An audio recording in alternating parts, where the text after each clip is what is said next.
Dans la rue déserte, la pleine lune éclaire une neige froide et abondante. Un vent glacial gifle la porte d'entrée. La lumière du plafonnier s'enrhume sans aucune pitié.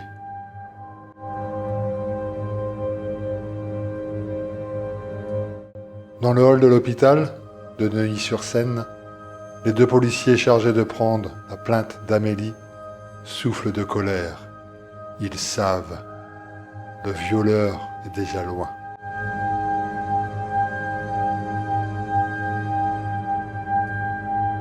Amélie essuie ses larmes. Son regard n'ose plus fixer les yeux de ce jeune médecin. Je vous ai mis un arrêt de travail de 3 jours. C'est vous le professionnel, cède l'étudiante, d'une voix étouffée. 3 jours pour se remettre de coups de poing à la figure, au ventre. 3 jours pour oublier l'haleine fétide de son agresseur. 3 jours pour oublier cette douloureuse pénétration interdite. Amélie n'a plus la force pour gifler ce con de médecin. Elle veut rentrer chez elle, se cacher sous la couette et ne plus en sortir.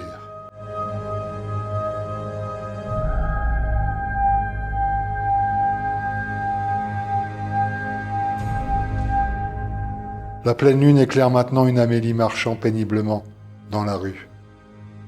Les chauffeurs de taxi dorment, les chauffeurs de bus sont en grève, les chaussures cassées de la jeune fille sont son seul moyen de transport.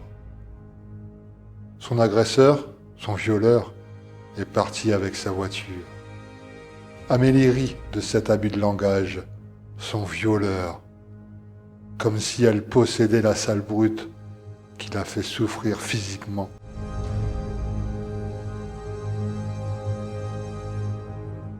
« 23h. Amélie compose le mot de passe du digicode, pousse péniblement la lourde porte d'entrée et monte les nombreuses marches d'escalier qui la séparent de son étage.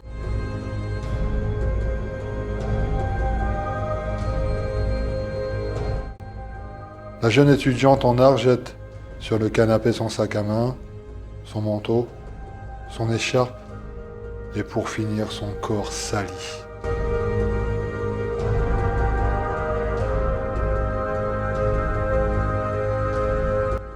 Ma pauvre, tu as une sale tête, c'est ton directeur de thèse qui te met dans cet état ?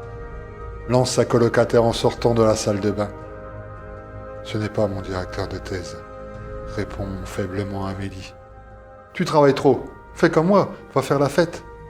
Sylvie, une brune à la tignasse 100 fois brûlée par un fer à cheveux, voile ses fesses avec une courte jupe en cuir et lance un sourire brillant à Amélie.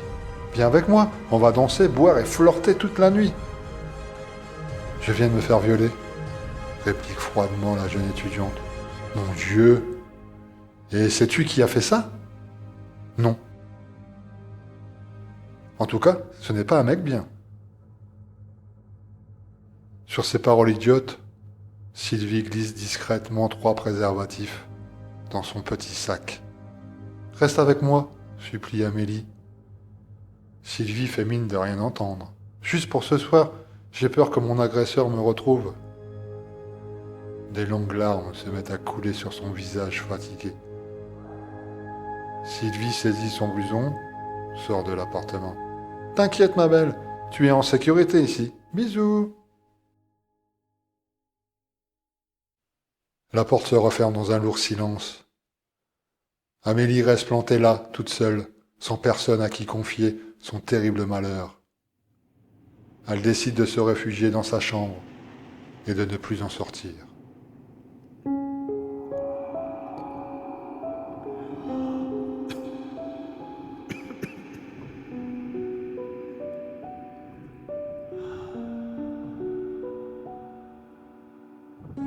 « 4 heures du matin, un bruit grinçant réveille la douce Amélie.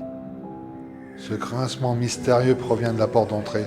On dirait des coups de griffe, ou plutôt des coups d'ongles. Sylvie, c'est toi ? Amélie se lève. respire profondément, ses doigts tremblent. Elle entrebâille la porte de sa chambre. Les affaires de sa colocataire ne sont pas à leur endroit habituel. La brunette est toujours en train de danser, pense l'étudiante. Alors, qui gratte à l'entrée?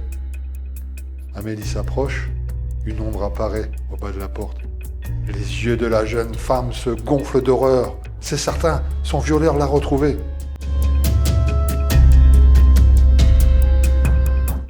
Amélie retourne sans perdre de temps dans sa chambre, bloque la poignée avec une chaise et se terre sous son lit.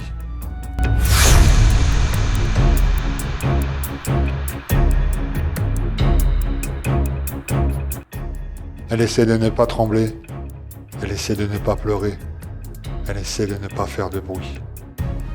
À la porte, les grincements redoublent. Amélie revoit les images du viol. Elle est pétrifiée.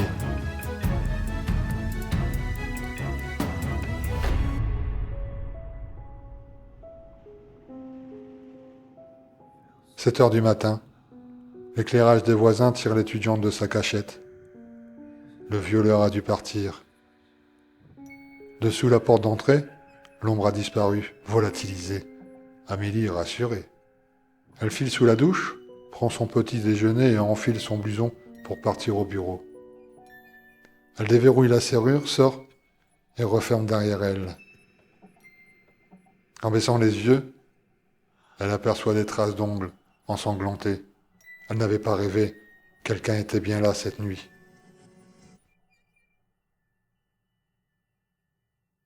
17 heures. Un policier la contacte par téléphone. Madame Amélie Fouquet? Oui, c'est bien moi. Connaissez-vous une certaine Sylvie Clairette? Oui, c'est ma colocataire. La voix d'Amélie tremble. A-t-elle un problème? Le flic se racle la gorge.